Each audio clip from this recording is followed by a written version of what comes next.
Many of us strive to be the best versions of ourselves in the workplace. We set seemingly impossible goals. We battle to achieve them. Often in that pursuit, we forget to take the same level of care and diligence with ourselves and with the ones we love the most. LodeStar is about those moments, the ones that shape go-to-market journeys and the humans behind them. We'll dive into the wins, the mistakes, and the lessons that don't fit neatly into a playbook.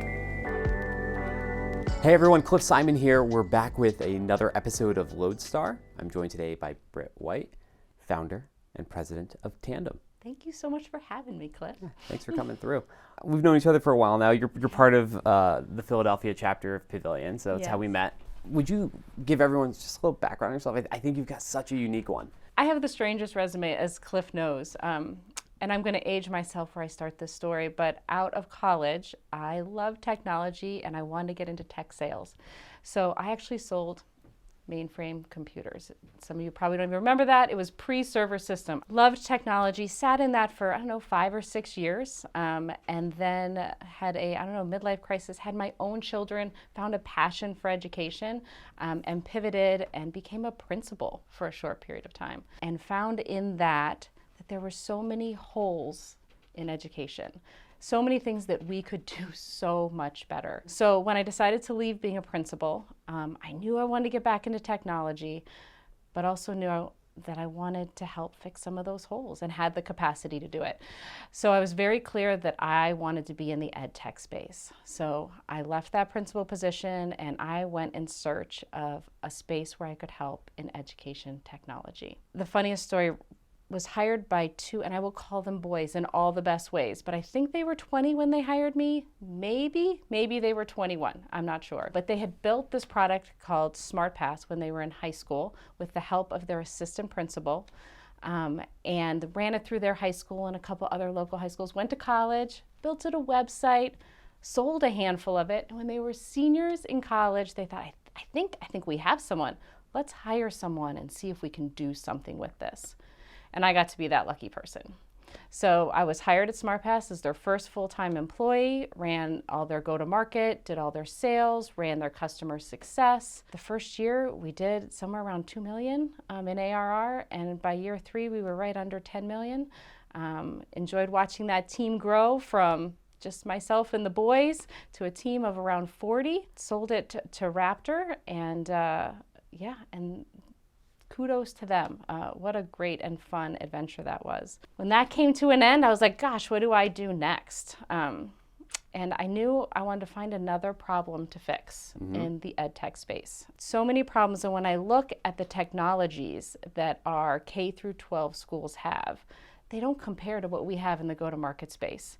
Every time I look at a problem like, oh, I wish I could find, or can I do this more efficiently?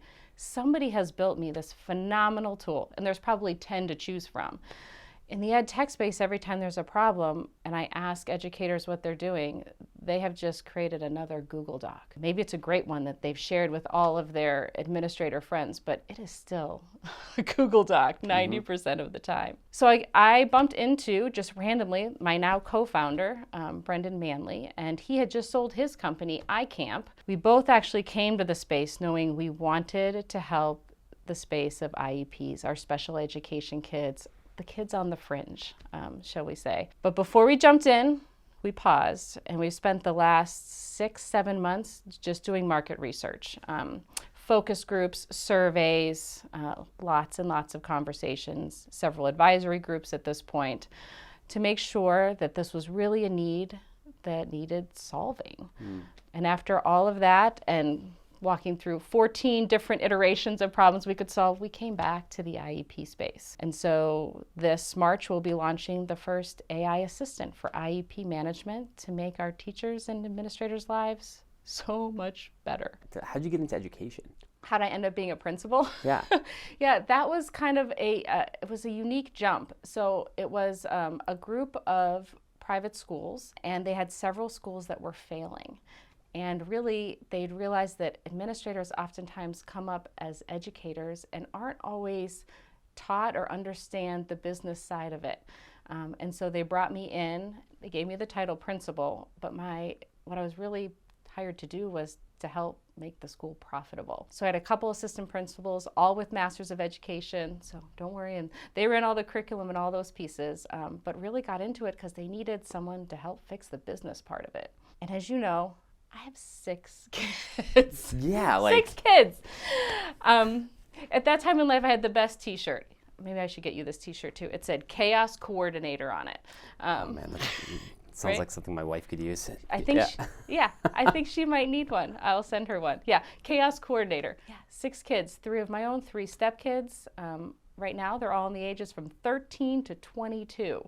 So how do you manage all of that while building a company, selling a company, and now going and doing it again?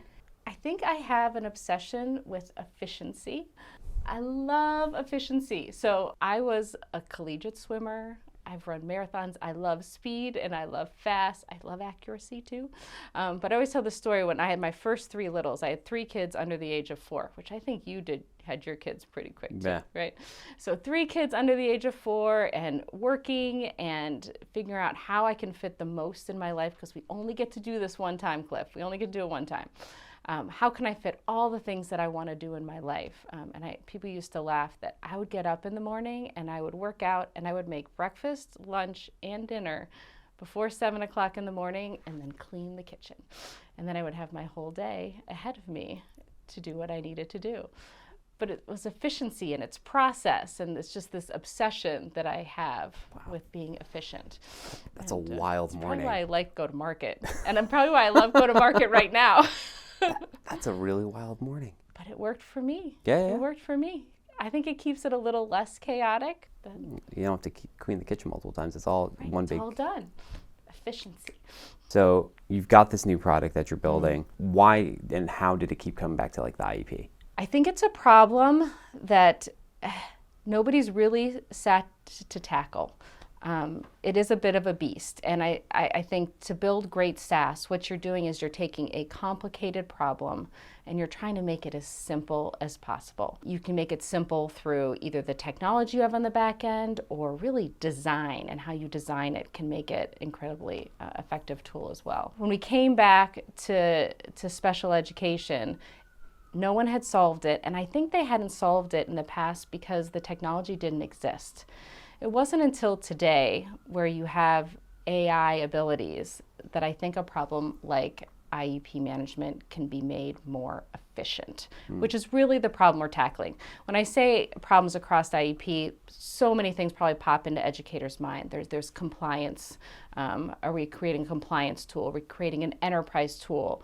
But what we're really creating is the space where teachers are typing things into Google Docs, and they're not being able to get real insights into what's really happening. Principals can't see what teachers are doing. One teacher can't see what the other teacher is doing, and they're just typing it all in their individual Google Docs. So now that we have an AI technology, which we can safely, I like to call it the cocoon, input all of the documentation that teachers and administrators use, IEP docs, AIM scores, emails, whatever it is that they need to be able to get the analytics that they need to be able to effectively manage their IEP course load. Now we can just drag and drop them into a space, and they can ask the AI assistant, what do I need here? Or this student is doing this, how can I fix the problem? Or how many minutes have I already accumulated for this student? Where's the hole? I'm walking into an IEP meeting. What does Joe's mom need to know about Joe? I just don't think it's a problem that could have been tackled until today. Just because of the raw amount of data that needs to be processed? Yes. And the way we can now do that we couldn't do it that way 3 to 4 years ago. Well, and a lot of that sounds like it's highly unstructured data. Yeah, so one of the issues with IEPs and managing those spaces is there is so much data, and it all comes from different spaces. There's 5 to 10 different platforms each school is using, as well as documents. I ran across one SPED director who was still keeping everything in binders in a closet and would pull them out and scan them in. And then trying to get that to talk to the state systems, to the Medicaid systems, and to the enterprise system your district has bought for you. And none of it's talking. And none of it's talking, and so you can't get any analytics. You can't use it. Which means the kids aren't being served as best they could be. Absolutely. So we're spending all this time running around, inputting data, so that we can't really see it. The students aren't really being served efficiently. Student outcomes are not where we want them to be. And there really hasn't been a solution to fix that. IEPs are on the rise. About 20% of students come into your classroom with an IEP. Really? Yeah. So if you're a teacher and you've Wow. got 20 students and you're an elementary school teacher, if you're a high school student, you might have 120 students. To know what's in every one of those documents, implement it with fidelity, which is required by law, is so much to ask. That on top of we don't have enough special needs teachers. There just aren't enough to go around, and they are walking away from this industry in droves. Why is that? Because I think people get into this because they are passionate about students. They're passionate about their kids. And when it comes down to it, if you're spending every evening 3 to 4 hours inputting data and doing paperwork, that's not what they were meant to do. That's not why they got in here in the first place. So I always think like if we could take that away in operations across the board for K-12, but IEP specifically, if we can take some of that workload off, and every teacher that has a degree, every teacher that has the ability to sit with students, they want to sit with students. Get them sitting with students. I think they will be much happier. I think they will burn out at a much slower rate. If they stay, it only benefits the student, the school, the parents, the administration, to win across the board. I like it. Yeah, it's going to be phenomenal. We've built multiple advisory groups. One of the things about ed tech is I always think it's scary. You don't ever build without teachers in the space. And so we have 2 advisory teams that we've been working with. One is all users, teachers, SPED directors, and they meet with us every single week. And we have a pilot group as well that is principals, assistant superintendents, those types of people sit on that side, and they kind of advise us on what they would buy and what would be effective for them to help us build the best product that will be ready in March. I'm curious because we've talked about this a little bit before, but how do you find and drive the prioritization of your time? How do you manage it when you're running all the different functions, right? You're managing go-to-market, you're managing the actual teams, you're helping make sure that dev cycles are going on time and that sprints are happening as you guys are building out the MVP of the product. And then, like I said, you got 6 kids. So You're stressing me out, Cliff, just thinking about it. I actually think I do a terrible job at this. I wish I was really good at it. Some people are so good. They talk about their Google Docs where they have all the things. I wish I had really great advice for people on how to do it, except for where you spend your time is where your priority is. And so you need to know where that is. So I don't really block off, I don't start my day at work at 9 and close the laptop at 5 and say that's it and then it's family time. That has never really worked for me. But I make sure that I show up for all the things that really are important. If my daughter in college wants to have lunch on a Thursday at noon, she's going to get me Thursday at noon. If the advisory board, because they're teachers during the day, need to meet at 7 o'clock last night, I'm going to meet at 7 o'clock at night and get it done. I think setting aside some time on Sunday is maybe the only thing that makes me slightly good at this. Looking at my entire week as one whole on Sunday night. What meetings do I have? Who am I meeting with? Who should I be meeting with? Where are the product meetings? What's the goal for the product between Monday and Friday? What are we doing from a go-to-market standpoint, Monday to Friday? Where are my kids? Who's got what? Who needs to be driven where and picked up when? What night needs to be a crock pot meal? And what night are the kids going to be on their own? And what night should we just do take-in sushi because that's what needs to happen that day? I think that's what's important. I also think having a good partner in this is really helpful when you're time managing. I have a phenomenal husband who shows up too. So I feel like everything is a tag team. He's a scientist. What he does is incredibly important as well. So I think tag teaming that week. I got this, you got this, I'll clean up, you make dinner, can you pick up so-and-so, who's got the groceries? Good communication. You gotta communicate, and I think you gotta really work together. This would be hard to do alone. Nobody does this alone. Yeah, no, you can't. I can't imagine. Never enough time in the day though. So how do you maximize the hours? How do you maximize the hours? So that's how I think about it. I'm like, how much stuff can I shove into, a 4-hour window? How often, my wife laughs at me all the time because I'll say, oh yeah, it'll take me 15 minutes to go do that thing. And inevitably I come back 45 minutes later. There's a wrinkle of complexity there. Or I'll think it's going to take me 45 minutes and it ends up taking me 10. I'm like, oh, that was not exactly what I thought it was going to be. So. Yeah. When you look at it from a business perspective, I think it's important to think about what is actually going to make the company money. I think there's a lot of places where we waste time. So maybe it's not so much where are we maximizing our time, but where are the crevices that we're just wasting time? Back to my obsession with efficiency. No more action for action's sake. Right? Yeah. Does the doc really need to look pixel perfect? Probably not. But is it giving my team enough direction that they can go and they can move quickly? Then I think that is worth the time. Building the perfect deck, I mean, there is a time and a place for a perfect deck, but every internal meetings do not need perfect decks. The board might need a really nice deck. But other than that, Yeah. I think we waste so much time in business doing things that don't actually affect the outcome in the end. Letting perfect be the enemy of the good. Right? Or the good enough. Yeah, or the good enough. Move before you feel comfortable.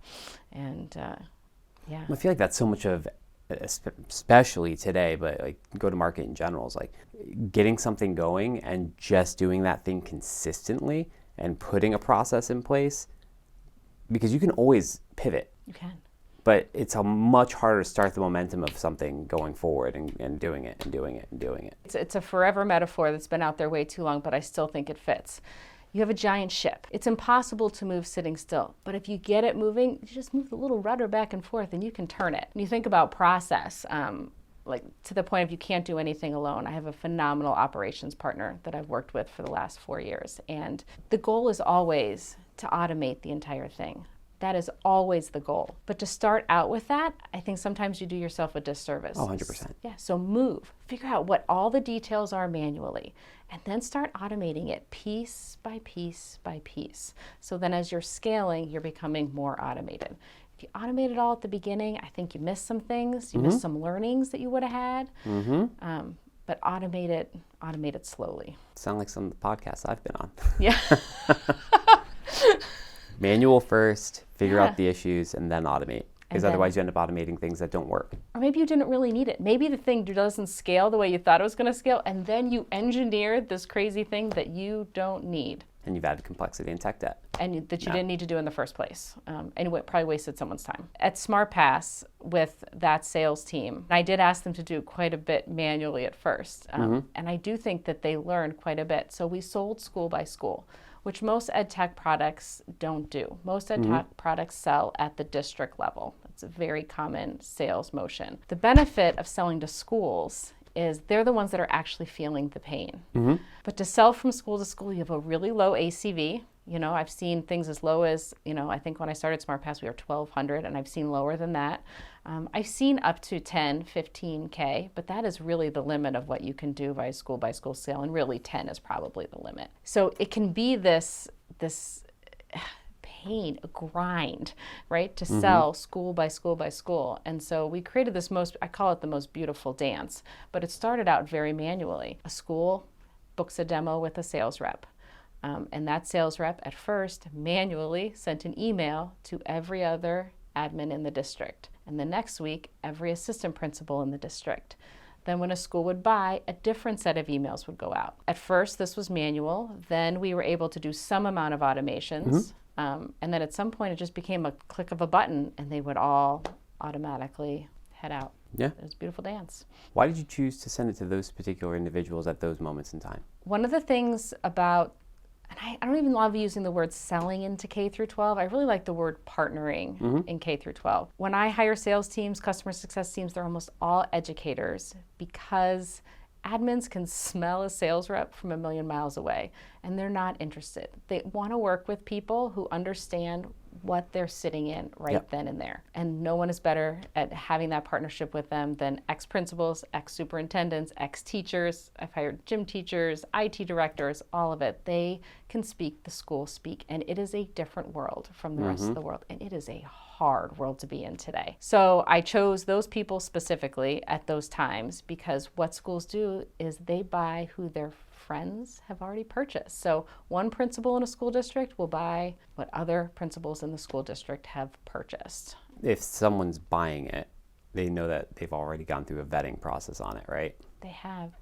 And then it snowballs. And then it snowballs. You and I were built to build tech stacks, right? Like we think about it every day. We are intrigued by what's new. We try things that don't always work. We love it. Principals were never taught or interested in, they know they need it, but they don't know how to build a tech stack. So they rely on what everyone else is doing. Safety in the herd. So true. Safety in the herd.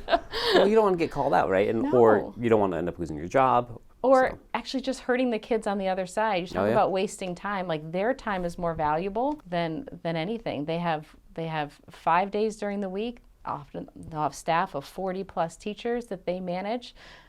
One principal, 40 staff, 750 students is the average high school, middle school in the United States, led by one person. It is the hardest job I ever did, but it's important. You've got how many kids? 3. Number 4 is coming soon.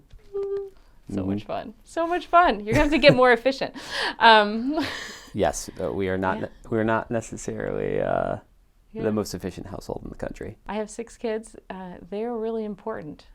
They are the future, and we want to do right by them. And to do right by them, we have to do right by their teachers. It's funny. I think about just like modern conveniences that we haven't leveled it up into yet. Like we don't use Instacart or like any grocery ordering. Like I go to Costco or she goes to Costco or like we go to Wegmans. Like it's almost like going to the grocery store is a slight reprieve. Do you guys fight over who gets to go? Do you take any kids? Sometimes. Yeah. Sometimes. We were doing this thing with them. We did sports camp on Saturday mornings for the 2 older ones. So I would take them and then we'd go to Costco afterwards and I'd volunteer to take all 3. And like, here, you have a morning, you know. I love that. Well, I'm on the road a lot, so I watch try to find some balance. Your travel schedule stresses me out just to watch. I couldn't travel that much. That's a lot of travel. It's hard. Oh yeah, it wears on you. One thing sometimes I travel with my husband. So my husband is here too. I have 3 days of work in front of me, and he'll do a little work and play, like a little pretend date. Costco can be a date too, when your kids get a little older. I mean, we loved, like, even when we were first married and dating, like, love going to the grocery store together. It's so silly. Yeah, we did that earlier this year. I spoke at a conference in Berlin, and my in-laws came and watched the kids and took my wife. That was awesome. Like 3 days in Berlin and no kids. Love Berlin. Like, this is great. Can we do more of this? Like, I miss this. You're probably close because your kids are significantly younger than mine. My youngest is 13. My oldest is going to be 6 in Feb. I don't even remember those years. Those years when they were all under the age of 5. It's just a blur. It's such a blur. Bigger kids, bigger problems. That is for sure true. 4 out of my 6 kids have driver's license. My 5th got his permit on Tuesday, turned 16.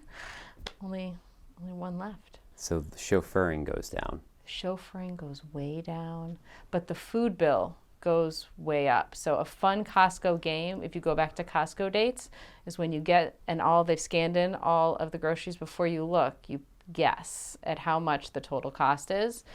And when you have 6 kids, if you come in under $700, you've killed it. For the week, 2 weeks? We have 3 teenage boys, and I have a husband. So there was a time we were doing Costco every week. Yeah, I get it. You make them dinner on Monday, and on Tuesday, they want dinner again. And then on Wednesday, they want dinner again. I mean, I remember when my brother and I were growing up, and he's 2 years younger than me. When I got to a point, I think I was 14, he was 12, and we were both eating like an entire pizza and then some. Or like, my mom was making like 2 or 3 pounds of pasta at dinner time. Yes. So on Sunday, we smoked an 8-pound brisket. Okay. The thing was this big. It was enormous. And I thought, this is like 4 meals, a couple meals, I'll freeze half of it. 2 meals. I don't even think I got my fair share. But you did all the work, right? Well, I did not. My husband actually smoked the brisket, so it's not. Nice. I didn't even buy it.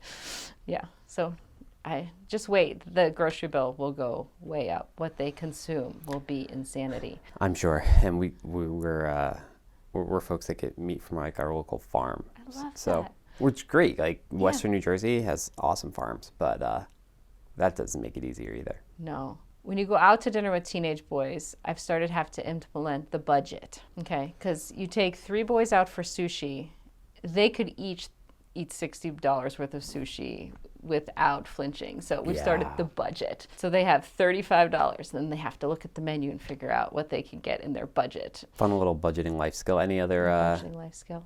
any other hacks or things that you've like used to try to instill good skills in your kids? I think letting them be is more important than micromanaging who they are. I always call it, they have natural consequences. So an example would be, I have been encouraging my 18-year-old to get a job. He had a job, he had to get his ACL repaired, and he didn't go back and get another job. And I've been saying, you're gonna want the money. You're gonna want money. You have a girlfriend, like there's gonna be things you're gonna want money for. And last night he came to me and he's like, I found this beautiful necklace and can you help me buy it? And I looked him in the eye and I said, I've been telling you to get a job for 8 months. Like, I'm not gonna buy your girlfriend a necklace. You need to get a job and make the money so that you can buy her the necklace. And that's natural consequences. So don't save your kids too often. Let things lie, and it's okay if it hurts a little bit. It'll make them better people on the other side. It's not supposed to be all comfortable. Yeah, it's the tension and the uncomfortability is where you grow the most. Don't you think? I know you can probably think back, and I can think back. Growing and scaling a company at high speed over only a couple years is hard. Yeah. But I think that we come outside on the other side so much better. We're able to bob and weave quicker. We have confidence in our ability we can solve it. When we get to it, there isn't a problem that isn't solvable. Right. Going through hard things, I think, gets you there. Yeah, I feel like with Carabiner, I probably almost broke the business like 5 different times. I mean, the growth arc was crazy. Like just from a headcount perspective, I remember December of 21, we were roughly 8 people. Yeah. And then by February 2nd, we were 30. And it was just like, I don't even know who you all are. Right? Yeah. We went from a spot where I interviewed every single person that came in the door. And I was like, oh, I guess I don't have to do that anymore. I can focus on other things. But like, wow, I don't know everyone that's even here. And then my big mistake was we did a similar thing and I didn't hire enough. And I feel like I almost killed several people. I had to apologize so often. I was like, I will fix this. I will make it better. Just hold out until October. You know, give me 2 or 3 months to fix this. But yeah, we hurt people on the way too. Well, yeah, we had the problem of like our sales cycle outpaced our hiring cycle. Oh, wow. So we were constantly hiring. Yeah. But the hiring cycle was 60 days. And our average time to close in year 1 was 26 days. Average time to close in year 2 was like 35. Yeah. The amount of forecasting and demand planning I had to do in order to like give that to our people team, like our talent acquisition team, like, this is my best guess of what's going to happen 60 days from now. Can you start like making sure that we have pipeline for that? Yeah. And just keep them coming. And that's just hiring. You didn't talk about onboarding in a great way, or even if you do a phenomenal job and no one is leaving because of culture, people have things happen. Yeah. I mean, that was one of the things we did. As we went from that 8 to 20 to 30, we didn't sell any new business in that January so that we could allow the delivery team to build out all the onboarding stuff. That was a much smarter way to do it than I did it, which was you were hired on Monday and you just sat with me. You sat with me for 2 weeks and then off you went because it was coming too fast. Yeah, so what pressures are you feeling as a founder this time that you didn't the last time? Because similar to me, right? You came into a business that was pre-existing. Yeah. But I don't know, maybe I had my hands a little bit more in some of the weeds than you did. I'm not sure, but I'd love to like, what's been different this time? I appreciate the founders. Yeah, I definitely appreciated the founders and am more in awe of what they were able to do at age 20, 21, and 22 years of age. Mind-blowing. I'm not sure it's so much the pressure as the amount of different things that are happening every single day. When you're just running the go-to-market side, like you've got your marketing, you've got your sales, you're at your customer success. Those 3 buckets, I think, were much easier to manage and feel like you had whole when you're launching the business. And even if I'm only solely responsible for those, I am semi-responsible for all other pieces as well. Mm-hmm. So I think the ability to be able to keep all of those things afloat and do them well And some of those things I've never done before because I wasn't a founder the last time. I think sometimes those highly administrative tasks do not quite fit with my ADD personality and my love for the big and the fast and the having to slow down and do all of those things really well. I think that's a big difference for me as a founder. I don't know, what did you find? I'd had to be involved in the P&L before, but I didn't own the P&L before. Being the one to literally build it. Yeah. I didn't want to go to like an outsourced accounting firm off the bat because I wanted to make sure like I really understood the pieces of it by getting into the weeds of it, and bootstrapped. So just making sure like cash flow management. I think that's the number one thing that kills small businesses, right? That are starting. Yeah. Is just that's not well maintained. So I've been very hawkish on that. I read a statistic one time that companies that are built by founders that have other jobs were more likely to be successful than ones that quit their jobs to go all in. And one of the reasons was the money, that when money got tight, because they didn't have another set of income coming in or a way to fund that business, they started to make decisions that were best in the moment versus decisions that were best for the company. And so, yeah, I think that's a really good thing to keep your eye on. Thank you. It's been wonderful, Cliff. Thanks for having me. Yeah, appreciate you coming. All right, we'll see you guys on the next episode of LodeStar.